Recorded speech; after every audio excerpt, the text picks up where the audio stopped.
Okay, rhythm guitar is the most important thing you can learn to play on guitar.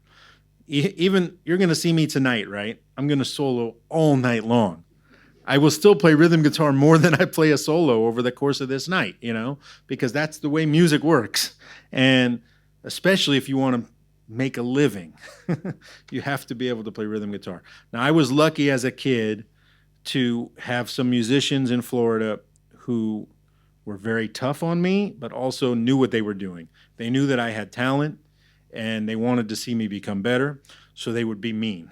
They would ruthlessly tell me, man, your time is sucking. Get it together, or you're playing those chanks wrong, it doesn't sound like Motown, or you're not in the pocket, you're not funky, this is not swinging, all these types of things that people say, these adjectives that are part of becoming a good musician. And I started realizing they're right. Like this rhythm guitar thing is what makes people want to hire you as a guitar player and bring you back because you know how to make a band complete, because the rhythm section does their thing and you got to tie that together and you've got to support whoever is soloing or whoever is singing. So when I'm playing rhythm guitar, my number one focus is first off, what's going on? Is somebody singing or is somebody else soloing? How can I be supportive of them? Number two is how do I lock in and create something that feels good, swings, because swing is the element that makes things feel good, and then locks in, doesn't get overly crazy, doesn't change too much, but changes enough, but locks in and gives you something. So the way that I started working on that was I became obsessed with great rhythm guitar players. So you're talking about the greatest rhythm guitar players in the world are soul, R&B, and funk rhythm guitar players. So you're talking about Cornell Dupree and Steve Cropper and David T. Walker and Jimmy Nolan, who played with James Brown, guys like this who could create a groove all by themselves. And I started realizing that, they would play this real simple stuff, but nothing felt like that. So I wanted to get to that point where I could play rhythm. Steve Cropper would play stuff with Sam and Dave, where if the band went away, you almost couldn't even tell. Like on a song like Soothe Me, he'd play Soothe Me, baby, soothe me.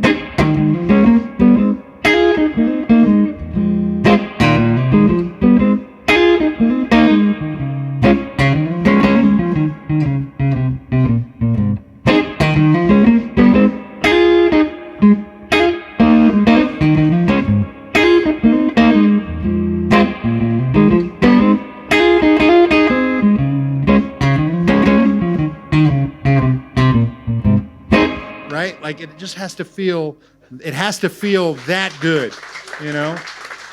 So I would sit there and practice stuff that felt like that. So I would practice Stax, I would practice Motown. And the big thing was I would practice along with James Brown records. So, some guys will get bored. If all they want to do is solo, it could be like, this is boring. I don't want to work on this stuff. But for me, I would sit on the edge of the bed and literally I could do this for a half hour. It would make me so happy.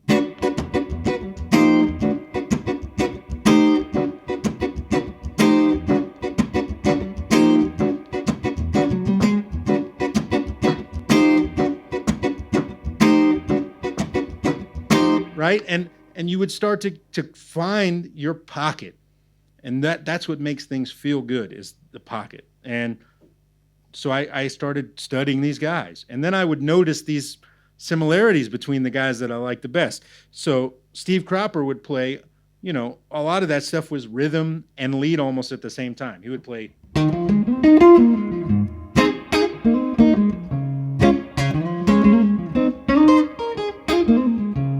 Right? Little fills in between the chords, swinging really hard. And then I heard Cornell Dupree. And Cornell Dupree was the New York cat playing on all the sessions with Aretha Franklin and Brooke Benton and all. I can't even, it's millions and millions of records. And he would play some really funky stuff, but also some really sophisticated stuff. So like on a song like Rainy Night in Georgia, this was a really, really big one for me in learning rhythm guitar. Because it's got major 7 chords in it, right? And he would play all these double stops.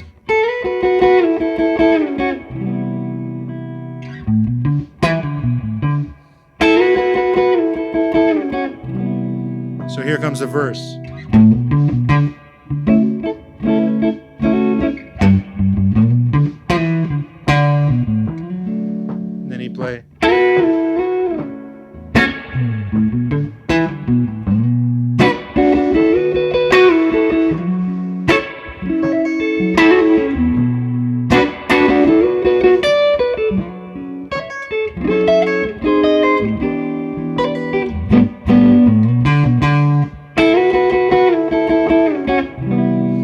and it was like so sophisticated, but so in the pocket. And then as I start learning more and more guitar, it was like I was tracing a line in these guys. Then I find Larry Carlton, right? And Larry Carlton plays rhythm guitar. Obviously, he's an incredible soloist, one of the best ever in the history of music. But he's also one of the best rhythm guitar players ever. There's a reason that he kept getting called back to play on every record, is because he played great rhythm guitar. So I remember trying to dive into what did he play on, and I got to this Joni Mitchell record, Court and Spark, which is an incredible record. If you haven't heard it, check it out. And the first song is called Help Me. And literally the changes to Help Me, instead of D major 7 to C major 7, is E major 7 to D. So it's the same interval, right? And the song starts and Larry Carlton goes, and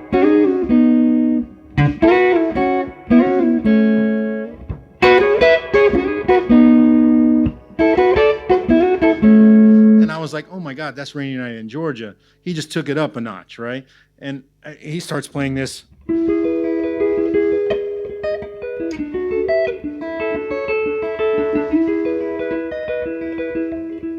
Whatever, I can't even remember it all, but he plays this unbelievably brilliant stuff over this, same changes.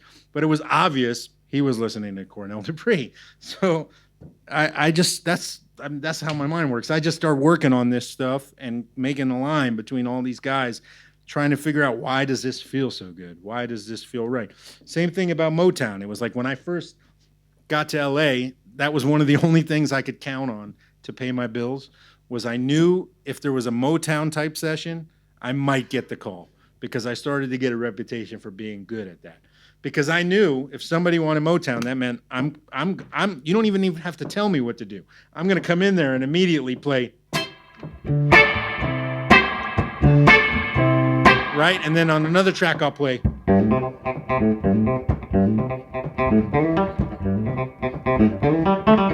And on another track, I might play just. Because normally there's high chanks, low chanks, and a riff, you know? So I would immediately give them that. And I only know that because I studied it, you know, and learned it and figured out these things. And that's all rhythm guitar. And man, if I didn't know that when I first got to LA, I would have been eating ramen for much longer every day for dinner, you know? So rhythm guitar is not just half of the game. To me, it's almost more than half of the game. You know, yes, improvising is my favorite thing to do, but you don't just improvise in your solo. You improvise in your rhythm. It's all the same game. You're trying to speak. You're trying to make things feel good. You're trying to make the band feel good, the same way you do when you're taking a solo. But even more importantly is then when you're not soloing, you're supporting the soloist or the singer, trying to make them sound their best. So rhythm is so important, and it unfortunately gets overlooked too much. Time it needs to take more time on it. Yeah. So dive in. You know, there's a lot of rhythm guitar, great rhythm guitar, but definitely funk and soul and R&B is my favorite type of rhythm guitar. But I mean, even listen to Keith Richards play on Stones records. He's a brilliant rhythm guitar player. And he swings really hard, and that's because he's a blues guy. Listen to Eddie Van Halen. You know, people don't talk enough about Eddie Van Halen's rhythm guitar, but he swings like crazy. Like, listen to the isolated guitar just of Eddie on any Van Halen song, and it won't be bam, bam, it'll be bam, ba-da-bam, ba-da-bam, ba-da. Like I was listening to the isolated guitar on Beautiful Girls. And when it gets to this part, it's so swinging.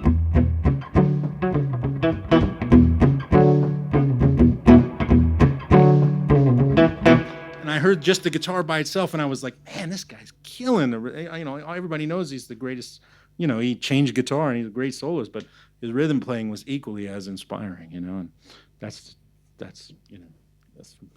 big part of the game.